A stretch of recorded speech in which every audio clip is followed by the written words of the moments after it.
heartfelt welcome to one and all. This is Talking Synths, episode 30. Ooh. Dirty 30.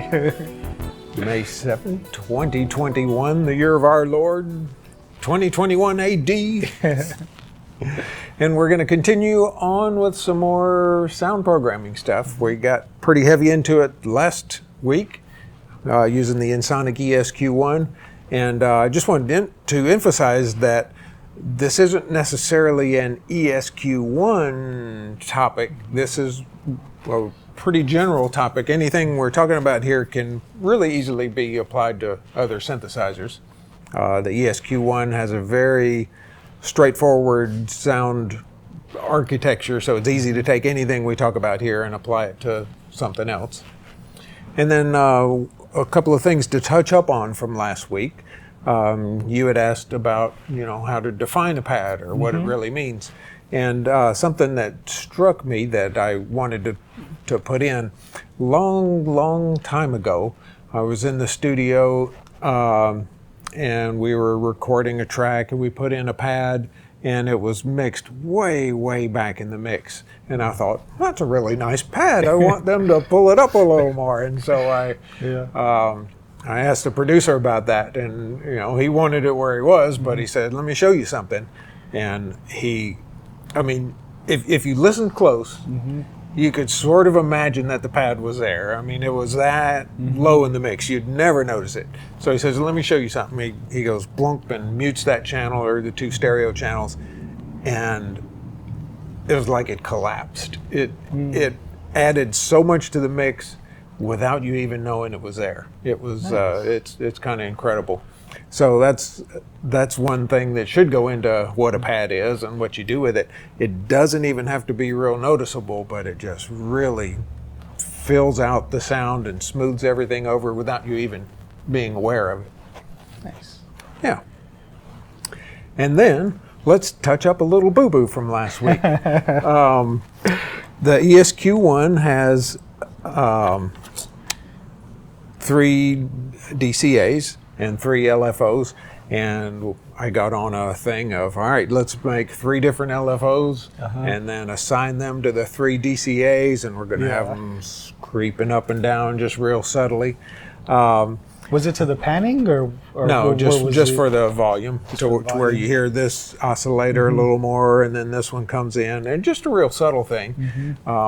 But I really subtly didn't apply all 3 of those envelopes. LFOs. I only applied LFO1 to DCA 1, 2, and 3, and I meant to apply LFO1 to DCA 1, the second LFO to the second DCA, the third LFO to the third DCA. So, first thing I'm going to do is that. So we're going to start off with our pad. There it is from last week. And you heard a little, if you listened really close, this ESQ-1 that I'm doing this on is a just have around to test things kind of unit, and it's not in real great shape. You noticed the cigarette burns from playing in those Tejano bars? I don't think those are cigarette burns. I think they're cigarette burns. I think they're from getting scraped on something, but anyway, this ESQ-1's kind of beat up and not in the best condition, and one of the voices is a little wacky in this thing. So it's got 8 voices, and every now and then one of them will play brighter than the others. And what I started noticing just today is that that voice, the envelope, just kind of hangs on and then goes bonk and just kind of brick walls off, so you don't get the smooth release that you will. So if you hear some of that during this broadcast, don't adjust your set. It's really the ESQ-1 doing that. Okay, so I'm going to change on DCA2. I'm going to switch from LFO1 to LFO2, and on DCA3, I'm going to switch from LFO1 to LFO3. And now we should get a little, very subtle difference on how the oscillators are coming and going.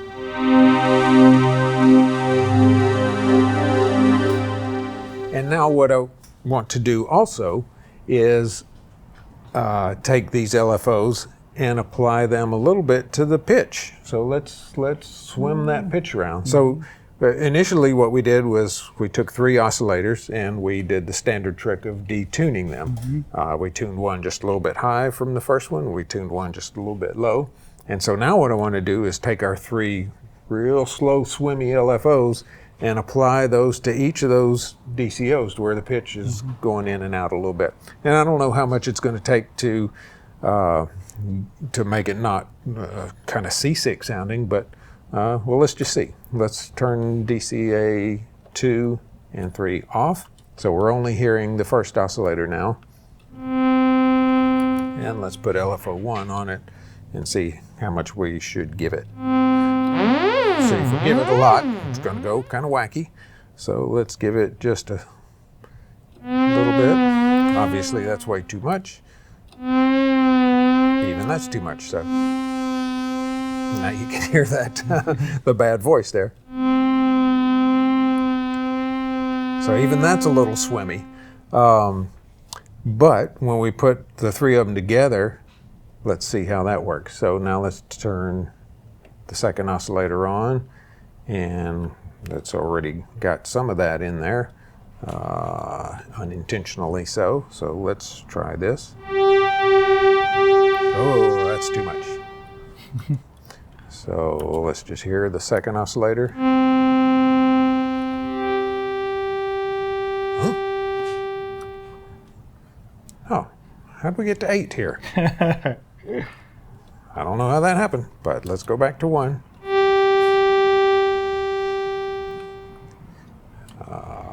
Okay.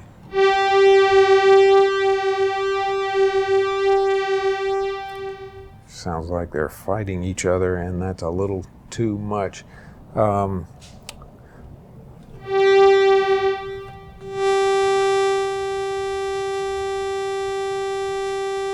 not hearing too much badness on that one.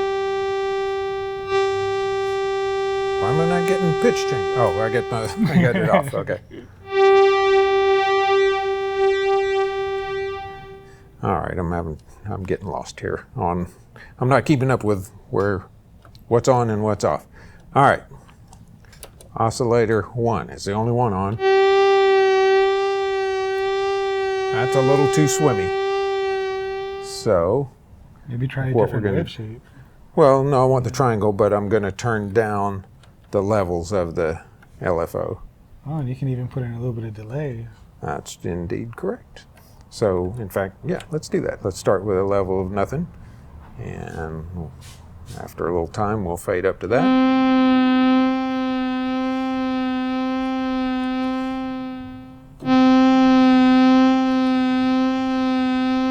Let's give it more delay.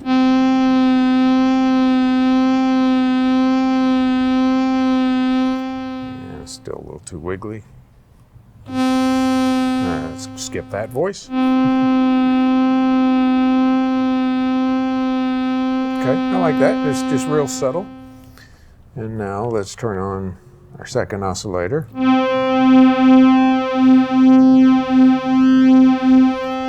let's do the same thing. Let's give this one a little delay. And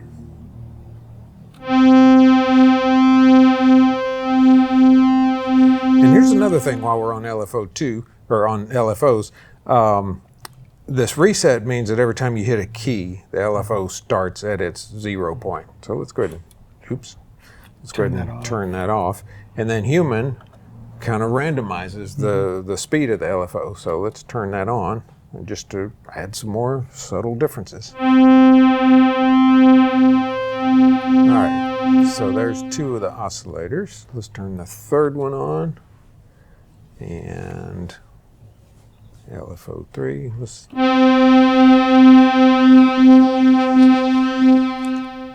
And let's give that one the same kind of fade in sort of business.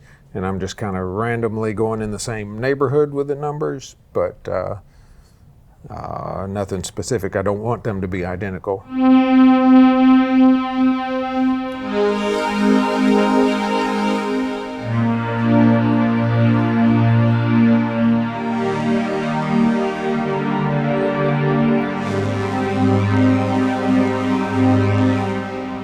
Is that a little much, or is that okay? I think that's pretty good. Okay. All right, so now we got some wiggly motion on all three LFOs. No, we don't have, we didn't apply it here. All right. All right.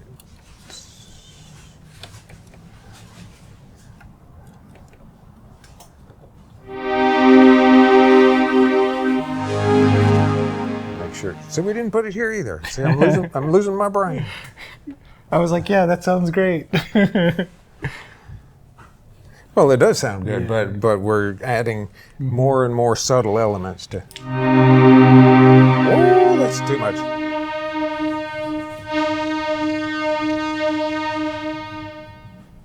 Oh, so, God. So when I was thinking I was adjusting the pitch, I was adjusting the DCA. So let's bump these back up to where they were. Good illustration of it's easy to get lost if you're not paying close attention. All right, so this, what I'm adjusting now, is the amplitude of each oscillator. And I want to be here, so now I'm on the pitch of each oscillator. We got a very slight LFO there, LFO2 very slight there, LFO3 very slight here. In fact, let's do it negative so it starts going in the other direction. That's too much. All right, so who is too wiggly? All right. I'm going to turn off 2 and 3 again. That's probably a little too swimmy, so it's LFO 1.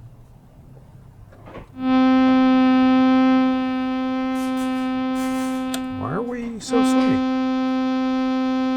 I guess we're just putting too much there.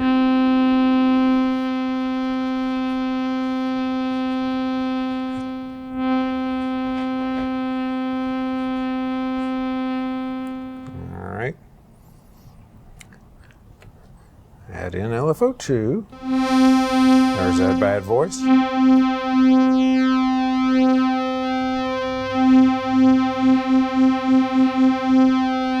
It's probably getting a little out of hand, so let's pull that down some more.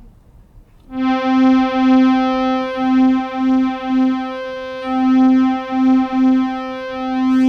to get your hair where they line up, don't you? There's like a zero crossing. Yeah. And so now let's add in the third voice. That one's too much, so let's pull this down.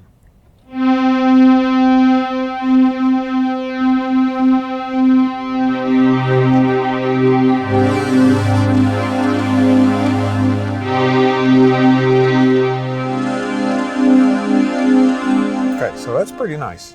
Well, except for that bad voice.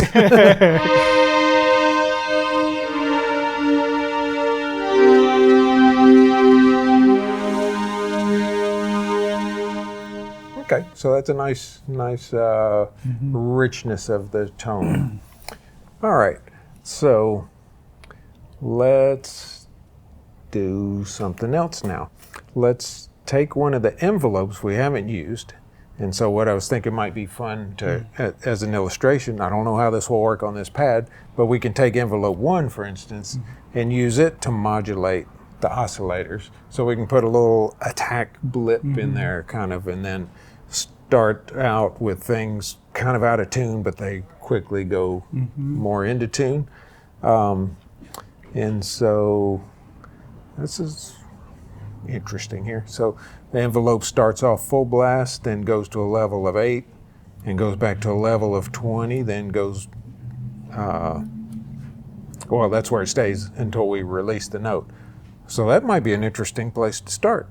Let's give it a quick attack, and then along, so it goes to 63, then it goes slowly to 8, and then it goes about as slowly back up to 20, and then has a release time here. So let's just apply that to one oscillator and see. So I'm going to turn these off again. And so you see, illustrating what I'm doing here, there's a lot of turning things off so I can hear what the effect is just on a single oscillator and kind of isolate that effect so that I then know how much to apply it or something. Okay, so now I'm going to take envelope 1, use it as a modulator here, and I'll just put it full blast to hear the maximum amount. You dropped the bomb on me. Okay, so that's going way too slow for me. So let's take these values and crank them way back.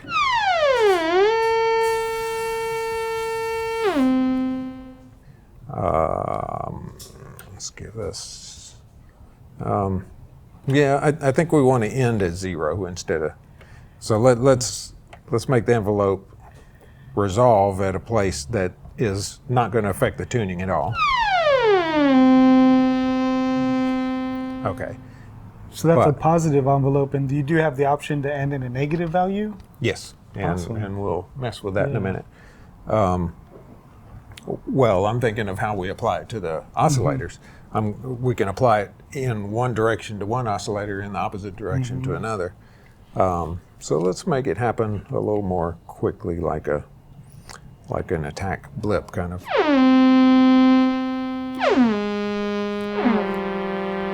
Okay, that's kind of the effect I'm looking for.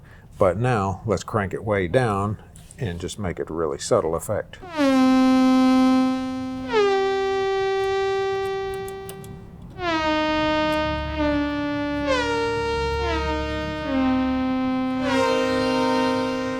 That's a little much for me, but you can see that it could be a fun technique.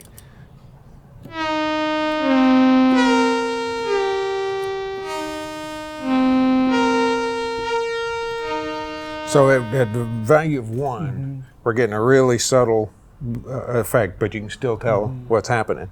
And so let's just use the same envelope, because I seem to get confused if I try to use different ones to apply it to different places. But let's use the same envelope and just go to -1 on the other oscillator.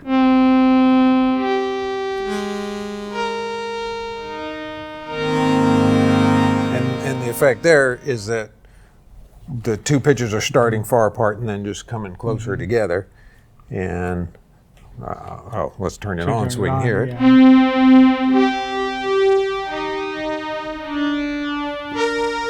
So you don't really notice, now that both of them are on, you don't really notice that there's any pitch sweeping per se, but instead what you perceive is a little bit more detuniness, and then it kind of settles down. So let's turn all 3 envelopes on. And so now we'll have 2 of them sweeping in from top and bottom, and we'll have one of them that's just straight on.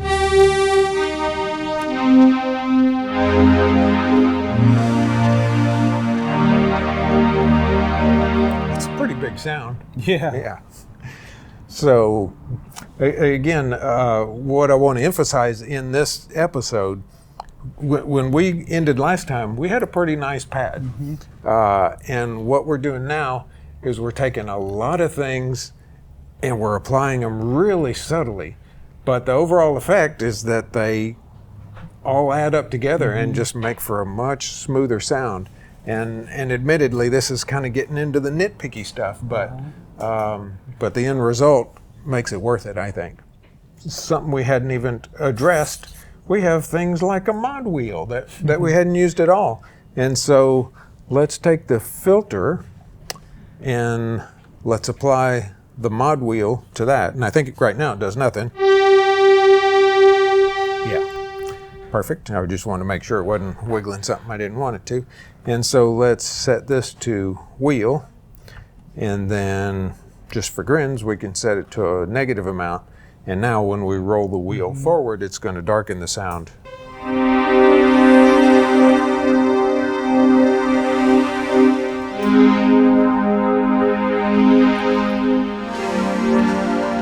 Let's go a little more, just so it's a little more evident.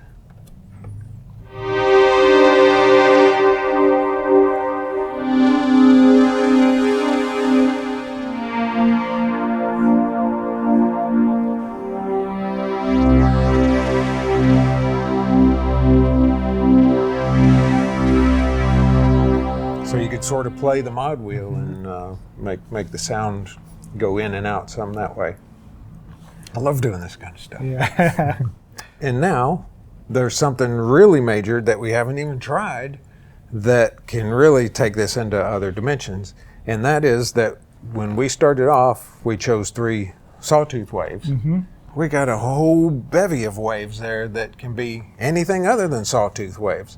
And that brings me to the point of to create a sound, if you're wanting to make your own sounds, what we did here is we started from just a saw wave, full on envelope filter, full open. That's an impractical way to start with sound design. It's a great way to start here on Talking Synths as a illustrative and educational sort of thing.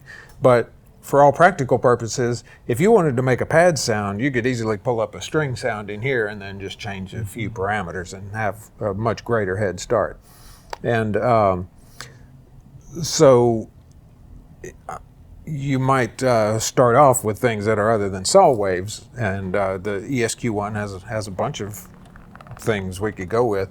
One that I like is the voice kind of waves. What are they? 2 different ones. So let's change to those and see how that makes a difference. Let's put them all voice 1.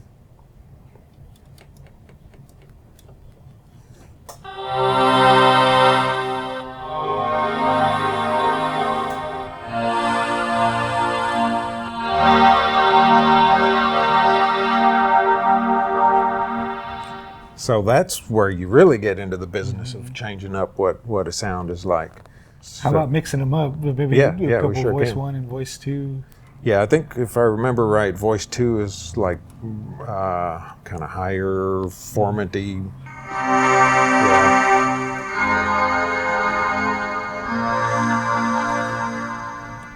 Let's try this resonance here.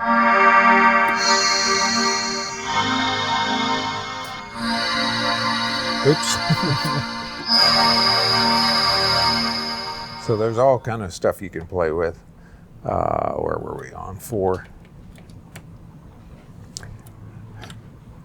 Even just the standard kind of synth waves. We can go to like a square wave.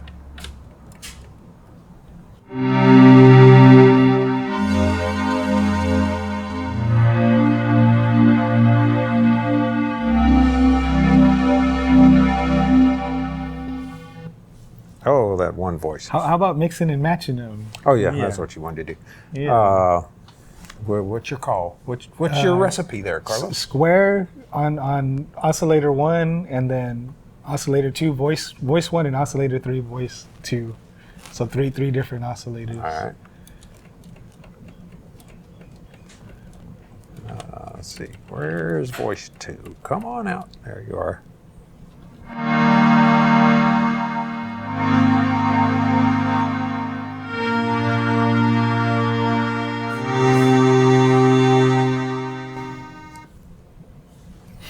Nice. Fun for days. Yeah. I'm a sucker for a good saw wave though, because Yeah. it's just so classic synth pad sounding.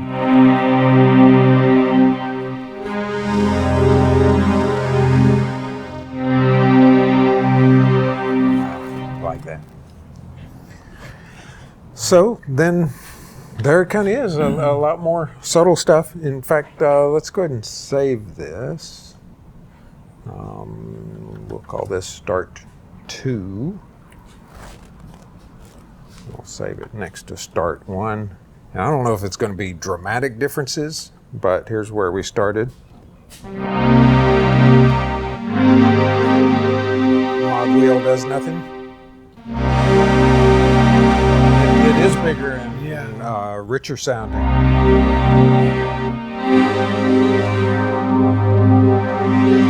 And you can play the mod wheel, so. And now the starting point. It's definitely a lot more sterile in the first version, and so now we've added a lot of subtleties that when you think of each one on their own, it's like, well, that hardly does anything. But you add them all together, and everything's moving around and mixing together much more nicely. So you can tell we've come a long way just adding all these subtleties together. None of them amount to anything by themselves, but you throw them all together and it just really makes a nice, rich sound. And so there it is. ESQ-1 is a cool keyboard to do this on, but again, this applies to any keyboard that you're doing sound design on. And so what's new stuff this week? Well, I think the big synth news is the Focusrite acquisition of Sequential. Yeah. Yeah. Is that good news or bad news? I think it's pretty great news. Yeah, I agree. I think it's great. Yeah. Dave Smith has worked many, many years to build his company. He's gone through some ups and downs, kind of The 90s. yeah, I mean, he was a huge star. He invented MIDI. Yeah. He was one of the, he was the main contributor to that. And then the Prophet Fives kicked the world in the butt and said, here's the polyphonic synthesizer. And he was like king of the world for a while. And then things didn't work out so well. And after that, and then things went down. And then he started again. And he's just been through it all. And for him to be at this point where he's built the company back up, got some fantastic new products or fantastic products that he's been making for the last several years, and now he's got the ability to bring in Focusrite to lead that company that can have a lot of money to do development stuff. And I think the main thing for Dave Smith is that they can say, Dave, you don't have to worry about distribution and yeah, you don't have to worry about that this employee is not showing up for work on Tuesday and who's going to fill in for him and that kind of silly stuff that you get hung up in doing. I'm sorry, I asked for a day off. That wasn't intended for you, but you did ask for a day off. Yeah, how dare you? But no, the point is you get so hung up on day-to-day business stuff and you lose being able to do the stuff that you really do well and that you really are fanatical about and great about. R&D is it's very time consuming. Yeah, and so to have Dave Smith back in that is great for the synthesizer world. Yeah, I'll be interested to see if Novation implements any of Dave Smith's algorithms, such like the slop feature that's on some of the newer digital offerings he has. Yeah, so I'll be interested to see if there's any crossovers. Yeah, could be. But I think when Focusrite acquires different companies, the cool thing about them is they kind of let those companies exist as they had before. Yeah. And the downside is perhaps that there's not a lot of crosstalk between them, but that's also the good side. Because those companies remain the cool companies that they were. So Sequential is more than likely going to remain pretty much the Sequential we know and not get kind of put together with someone else and then, they're not going to get Emu and Ensoniq. I didn't want to say it. But we were all thinking it. That. Yeah. So, it seems like great news. So, yeah. Congratulations, Dave Smith, and all you guys at Sequential. All right, and with that, I guess we're done, huh? Yeah, about that time. I'm going to grab this mod wheel and roll it up, and then that makes us say, modulated.